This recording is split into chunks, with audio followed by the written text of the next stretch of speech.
We fail in our educational system if lots of entrepreneurial students feel like I don't have to go to my class to really have an impact, right?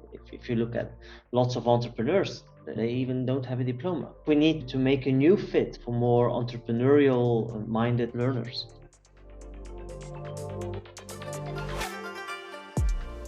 Welcome to the Future of Universities podcast series. My name is Tasha Day, Project Officer at UIIN, and I'm your host for today. For this week's episode, we bring you the first part of our conversation with Lieven Desomviele, Lab Master at 3ID Labs, and Daria Kisina, an international business development professional and current labber participating in the programme. Discover how 3ID Labs is redefining education by fostering interdisciplinary collaboration, active learning, and real-world problem solving. If you enjoy this conversation, stay tuned for part 2, where we delve deeper into the transformative impact of 3ID Labs. Today I am accompanied by two speakers for this event, which is held in conjunction with the Educators for Impact project. I am joined by Lieven Desomviele, who is Lab Master at 3ID Labs, taking place at the Artevelde Hogeschool, and Daria Kisina, who is an international business development professional and current labber at 3ID Labs. And I'm going to ask our speakers to introduce themselves a little bit further in a second. But first of all, I'm going to introduce the Educators for Impact project, which is the kind of sister project of this event today, and the reason that we are speaking about this topic. So the core question or problem at the centre of the Educators for Impact project is that, according to research, more than 80% of jobs that will exist in 2030 haven't been created yet. So how can we work with external stakeholders to build a responsive and resilient, but foremost impactful education offering for our students of today, so they are prepared for the job market of tomorrow and life in the 21st century? The Educators for Impact consortium spans across 4 countries with 5 partners. So the project started 2 years ago with the aim of increasing the awareness and knowledge on the needs and benefits of developing educators' entrepreneurial skills and attitudes in order to embed entrepreneurial and innovative pedagogies to enhance the impact of teaching practices across disciplines. Based on the rationale of this project and our research, we saw that building and leveraging external relationships is extremely important to impactful education. We need to prioritize interdisciplinary approaches, active and experiential learning, as well as technology-driven solutions in the classroom. But this is not the sole task of the university. Policymakers, curriculum designers, and the labour market must come together to solve this issue. We need to break down these silos in order to innovate for a future-proof and future-building education system. We need to be able to train students for agency and resilience and understand that building this future is not about perfection and best practice, but it's rather about practicing and experimenting. So moving on, if you would like to know more about the Educators for Impact project, you can visit the website at www.educatorsforimpact.eu. Okay, so now focusing on the third aim of our project, which is supporting the transferability of good practices on innovative education across disciplines. We are going to talk specifically about the case of 3ID Labs. I would like to pass it over to you, Lieven and Daria, maybe starting off with just introducing yourselves, how you managed to join the project of 3ID Labs. Lieven, I'll pass over to you. Yeah, thank you very much, Tasha. Just to tell a bit more about myself, my own experience in education was that I basically survived education, and therefore I took it on board as my personal mission to do whatever I could do in order to also give something to people who have more of an entrepreneurial mindset. So I started to work in Artevelde University College like now 20 years ago, and I started as an occupational therapist. I worked with children with behavioral issues. I've also studied drama therapy in Holland, and I've done my master thesis on creativity in Stockholm in Sweden, which allowed me to also experience lots of different school systems. And by luck and by some strategy, we got the opportunity to design 3ID Labs 5-6 years ago, because I started to be frustrated. I was teaching about creativity, but I was still teaching about creativity, innovation, entrepreneurship in that very traditional setting. And by applying for a competition internally on innovation in our university, we got to design this project, which I'm happy to tell you more about.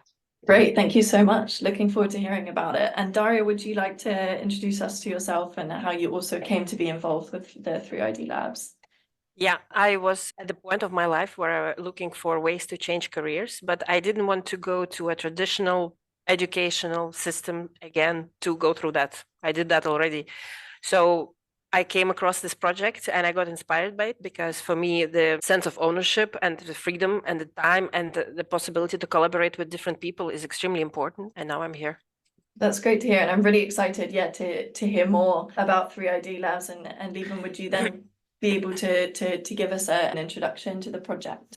3ID Labs itself, it stands for International, Interdisciplinary and Intergenerational Design Studies. Yeah. It actually started with the skill gap, which we heard from our partners from placements, and they said your students who are graduating, they're very good, in our opinion, in their skills, which they learn in their discipline, but when it comes down to transdisciplinary skills, and then we're looking on skills as problem solving, working with people, self-management, the use of technology, they can still learn a lot. So basically talking about that T-shaped professional, which has the skills of working and the knowledge of working in its field, but what about skills as empathy? What about skills as understanding, which are necessary to create impact on the world? We wanted to create a program which was based on experiential learning and which was based on these future skills which our students needed. So in the end, what we hope our students get from this program is that they have a positive attitude towards entrepreneurship, that they are a confident person, a concerned citizen, a self-directed learner, and an active professional. And when we have students entering the labs, often they come to me asking, please, can I go to the toilet? And they ask it in that way that they put themselves lower than us as teachers. And that's not what we need as professionals. We want people to be proactive, who take initiative and who have all of these skills. So that's what we try to create. We use the Entrecomp as our assessment methodology and also our compass within our program. So this program is a one semester program.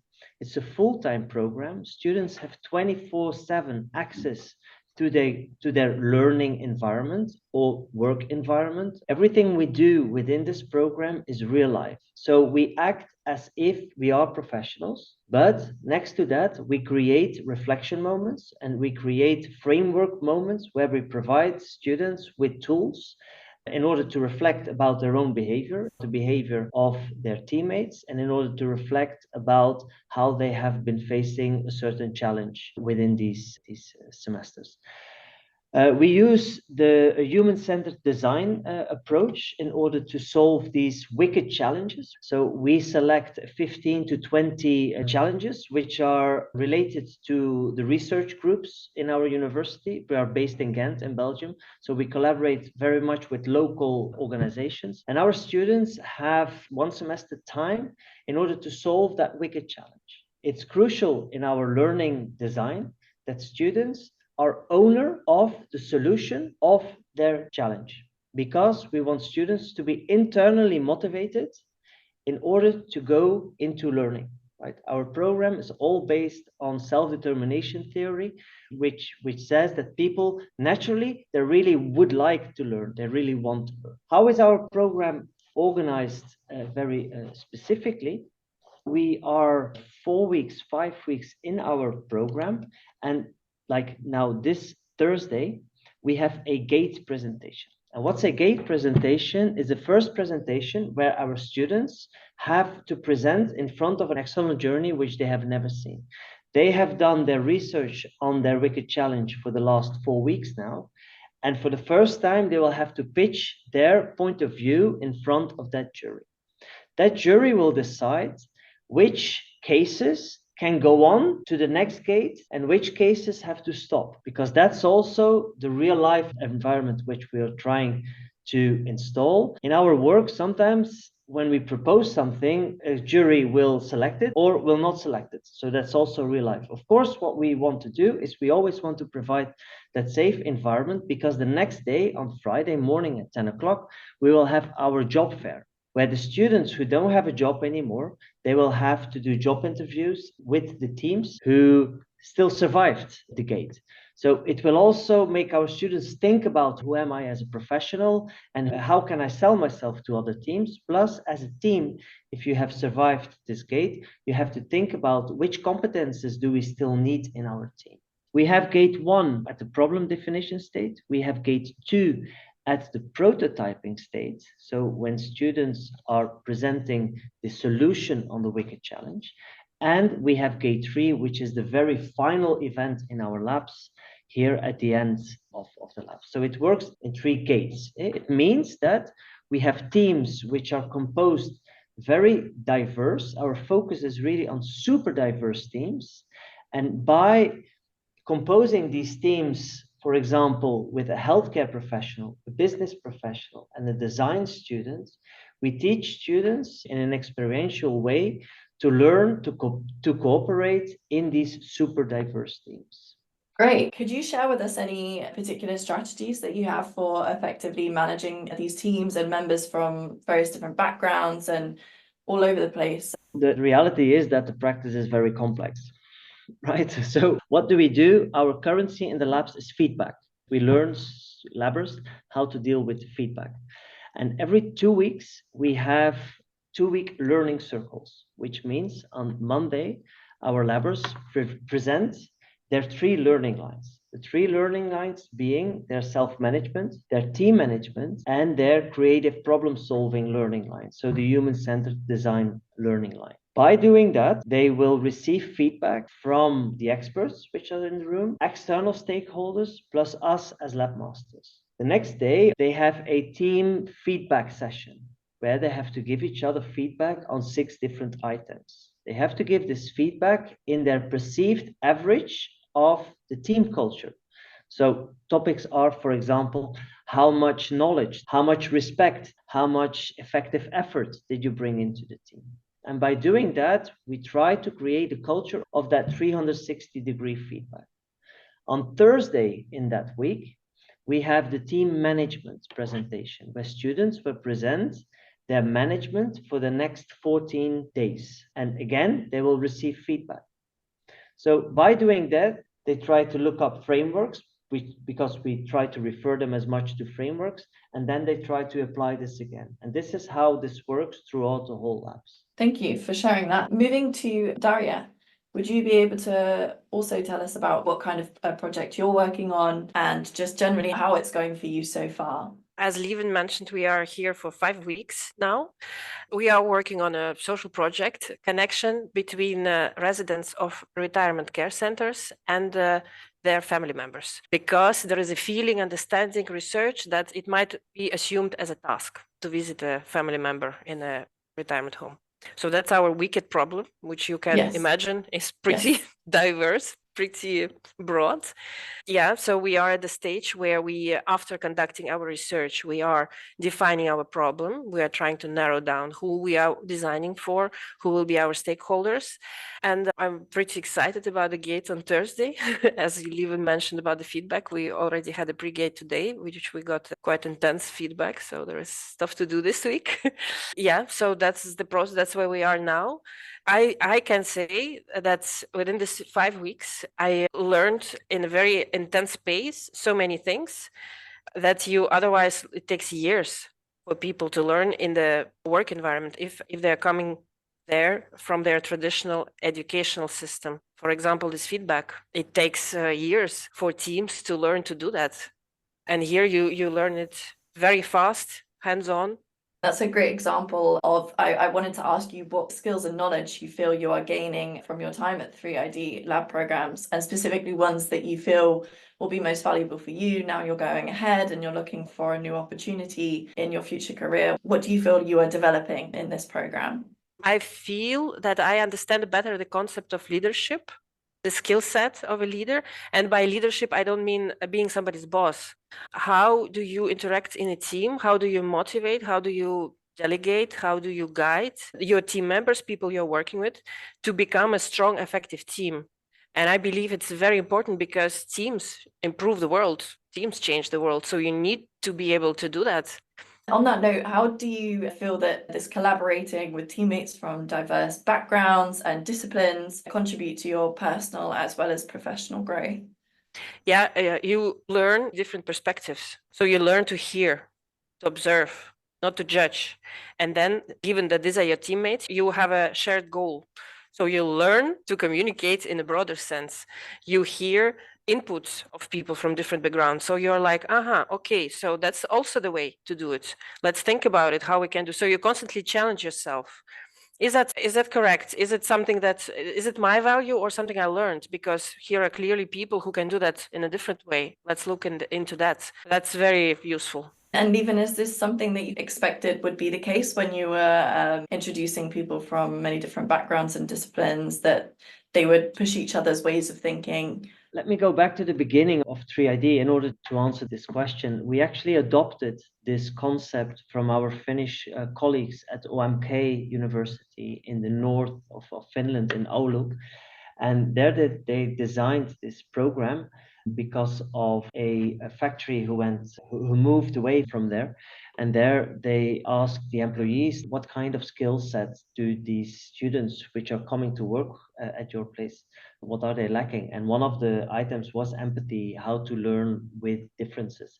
So we couldn't just copy this because a lot of this program is based on culture, and our Flemish culture is very different to the Finnish culture. Also, our corporate cultures is different. So we have been adapting to this a lot. And we designed this program, and we also wanted to challenge us what the word student actually meant, because when you look at our university in Artevelde, a lot of our students are still 21 years old, 20 years old. Our last year students, mostly middle class, etc. But when you work in these teams, that's not what we call diversity. So we wanted to go to extreme diversity, extreme diverse teams. Therefore, we started to collaborate with the labor association here in Belgium, which is called VDAB, and they have a smaller association which is called At Level to Work, and they try to provide work or professional contacts for people who are highly educated and who come from abroad to Belgium. Right? So there we have an enormous source of diversity to bring in our teams. And that's also why Daria is not the standard 21-year-old business student or occupational therapy student, but Daria is working together with a 21-year-old early childhood education student and is also working together with an occupational therapy student. So there we have people, our oldest student in last cohort was, for example, 63 years old. He came from Chile, moved to Canada, worked in China, and now he was here in Belgium looking for contacts. So that's how we designed it in order to bring this diversity into the curriculum. About the 21-year-old business student that you mentioned, for example, what kind of challenges do you think that they experience when they join the 3ID labs from a more kind of traditional academic setting? Personally, I wouldn't bring it down to a certain age or a certain experience that people had in life. Of course, when people are older, they have a lot of experience. But I think for us, the main word is ownership. This has to do with ownership, creating a vision for yourself. And we are trying to help students as much as possible by creating that safe environment in order to help them create these decisions. And we hope that they feel an ownership over 3 different aspects within this learning environment. And first of all, it's the ownership over their own learning. Right? Creating that lifelong learner who is aware of himself or herself and who is also able to direct his behavior towards achieving that learning goal that he or she wanted to reach. If you look at the development of ICT, lots of the skills that I'm applying at the moment, I haven't even heard of in school. It didn't even exist yet. So giving students ownership over their learning, that's for us crucial. And therefore, the Entrecomp is a fantastic assessment, because in the Entrecomp, there is, for example, the item of self-efficacy, the item of planning, of how to set goals for yourself. They also have ownership over their learning environment. So we have a 24/7 access to 3ID Labs, just in order to let students learn and teach how to organize themselves, especially in these times of where we can be online, where burnout is like one of the biggest threats in our work environments. We need to learn and to say no to certain extended working hours, for example. And the only thing we can do that is by allowing themselves to organize themselves. Because we have these 2-week learning circles, we are very close to giving feedback. We as lab masters, we are working here, right? I'm working half-time teaching in 3ID Labs, and for my other parts, which I'm working in the university, I'm still working in 3ID Labs, and I'm here to give the feedback. And also, what I said before is the ownership over the end product. So the intellectual property is always for the labber, right? Because we want students to be internally driven in order to learn, and not from an external fear in order to fail, which is often the case in traditional education. We talk a lot in the Educators for Impact project and also at the last UIN conference about building this agency, which I think is very connected to the ownership and instilling students with the confidence that they indeed have the ability to act on the world around them, change outcomes, and realize the ambitions that they have. And it's just really inspiring and motivating to see this process happen with students. In our lab, we have a quote from Einstein: if you judge a fish on its ability to climb a tree, it will always believe it's stupid. And if I look at my own story, for example, I said I survived traditional education. I started to realize that I can have that impact on the world only when I was working already. We fail in our educational system if lots of entrepreneurial students feel like I don't have to go to my class to really have an impact, right? If you look at lots of entrepreneurs, they even don't have a diploma. We need to make a new fit for more entrepreneurial minded learners. Yeah, absolutely. And university is a time where we have so many, young, bright minds together. And this could really be a key point where we instill this entrepreneurial attitude and showcase and share the possibilities of what students can go on to do, which isn't just a traditional trajectory. And to move on a little bit and speak specifically about the role of external stakeholders in the 3ID Labs initiative, would you be able to talk to me, Lieven, about what role they play? I know that you've mentioned that you collaborate with this employment organization and that the projects that the students work on come from real life briefs. So it would be great if you could talk a little bit about what happens there and how are these stakeholders involved in the initiative. Actually, we started as an educational module, which we designed to be a semi-professional environment where collaboration with external key holders was key. We wanted to break with the idea of the academic world and the real world. No, this needs to blend in with each other. So that's the first thing we wanted to achieve. First of all, our students are constantly working together with external stakeholders. As for example, in the team of Daria, he's working together with the elderly homes, for example. They need to be able to reach out to them. They need to be able to network with them. So first of all, the real life cases is crucial. So they help students in the research, they help students with the human-centered design, etc. Also in the gates, and every event in our labs are open for external stakeholders.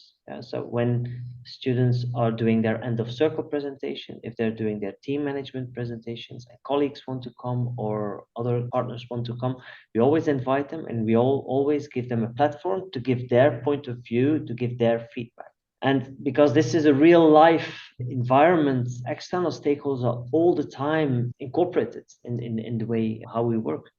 For the future of the development of this program, we're starting to evolve towards more of a living lab, which our educational context, we're doing services towards external companies but also we're doing research to external companies. So, for example, in this case, when you guys, which are also external stakeholders from us, Yeah. we always try to incorporate our labbers, because this is also a real life environment, right? So by doing this, we also create that learning opportunity for our labbers. Yeah, so the more we become a living lab, when we give trainings, for example, to external stakeholders, to companies, we also ask labbers to come with us. I won't ask students who feel too unsafe to do things like this. So then it relies a bit on the skill of the experience that you have as the learning facilitator in order to recruit certain labbers or to not recruit them. But that's also within the self-determination theory, without that you need to be flexible in that as a learning facilitator. Thank you for listening to today's discussion. Stay tuned for part 2. And if you're enjoying our podcasts, make sure to subscribe, rate and review it in your podcast platform of choice to help other people find this content too.